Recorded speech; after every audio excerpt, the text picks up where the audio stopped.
legend lives on from the Chippewa on down of the big lake they call Gitchagumi. The lake, it is said, never gives up her dead when the skies of November turn gloomy.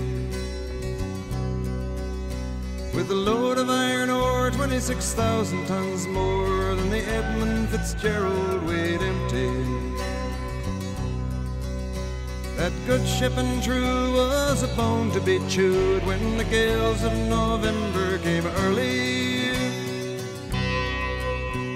The ship was the pride of the American side, coming back from some mill in Wisconsin. As the big freighters go, it was bigger than most, with a crew and good captain well seasoned, concluding some terms with a couple of steel firms when they left fully loaded for Cleveland. Then later that night when the ship's bell rang, could it be the north wind they'd been feeling?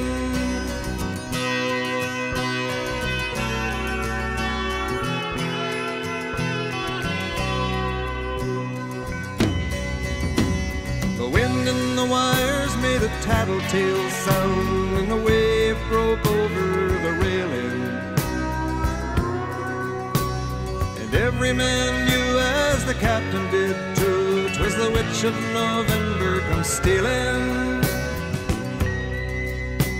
The dawn came late and the breakfast had to wait when the gales of November came slashing. When afternoon came, it was freezing rain in the face of a hurricane west wind.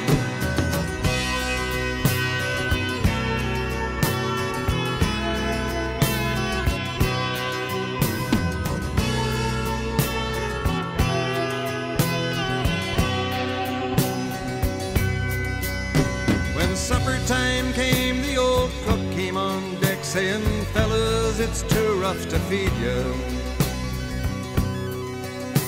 At 7 p.m. a main hatchway caved in. He said, "Fellas, it's been good to know ya." The captain wired in, he had water coming in, and the good ship and crew was in peril.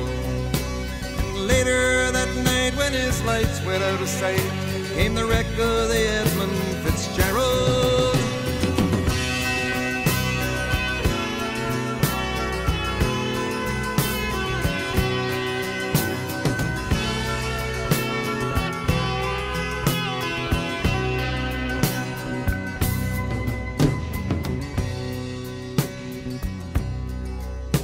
Does anyone know where the love of God goes when the waves turn the minutes to hours?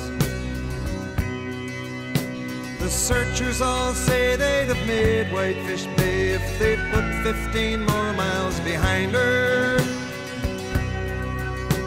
They might have split up or they might have capsized. They may have broke deep and took water. And all that remains is the faces and the names of the wives and the sons and the daughters.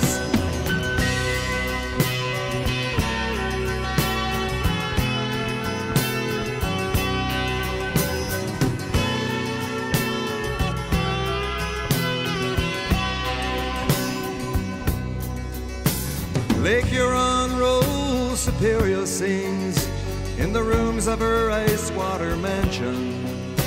Old Michigan steams like a young man's dreams. The islands and bays are for sportsmen.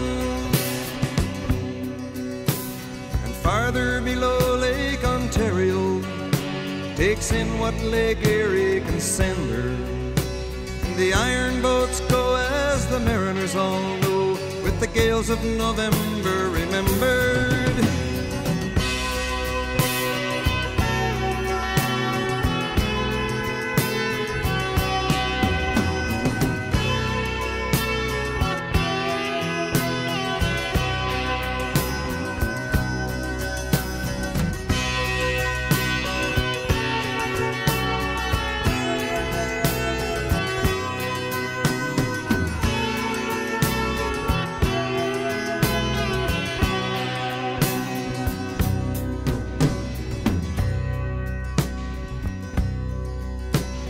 the musty old hall in Detroit they prayed in the Maritime Sailors Cathedral. The church bell chimed till it rang 29 times for each man on the Edmund Fitzgerald. The legend lives on from the Chippewa on down of the big lake they call Gitchagumi. Superior, they said, never gives up her dead when the gales of November come early.